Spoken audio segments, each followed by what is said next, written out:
এদিকে আলোচিত এস আলম গ্রুপের মালিক সাইফুল ইসলাম আলমের গৃহকর্মী মার্জিনা আক্তারের ব্যাংক হিসাবে 2,84,10,000 টাকার সন্ধান মিলেছে।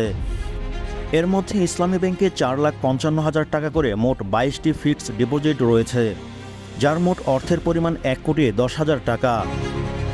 আর ফার্স্ট সিকিউরিটি ইসলামী ব্যাংকের সঞ্চয় হিসেবে রাখা আছে 1,84,00,000 টাকা। টিম টিআরসি হৃদয়ে ধারণ করে বাংলাদেশ। দ্য রিয়েল কনসালটেশন, স্বচ্ছ ভ্যাট আইনে দক্ষ ন্যায্য ভ্যাট প্রদানে। আওয়ামী লীগ সরকার ক্ষমতাচ্যুতির পর এস আলম গ্রুপের চেয়ারম্যান ও তার লোকজনের সম্পদের হিসাব খুঁজতে গিয়ে এসব তথ্য বেরিয়ে আসে।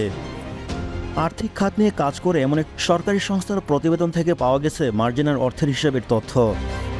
সংস্থাটির দায়িত্বশীল একজন কর্মকর্তার দাবি, মার্জিনার আরও কিছু অ্যাকাউন্ট থাকতে পারে, সেখানে তার অর্থের সন্ধান মিলতে পারে। নথি ঘেটে জানা যায়, গৃহকর্মী মার্জিনার নামে চট্টগ্রামের 2টি ব্যাংকে 2টি অ্যাকাউন্ট রয়েছে। এর মধ্যে চলতি বছরের শুরুতে খোলা একটি অ্যাকাউন্টে 22টি এফডিআর এর তথ্য রয়েছে। চট্টগ্রামের ইসলামী ব্যাংক 5 শাখায় মার্জিনা আক্তারের নামে 4,55,000 টাকা করে 22টি এফডিআর এর মোট টাকার পরিমাণ 1,10,00,000 টাকা।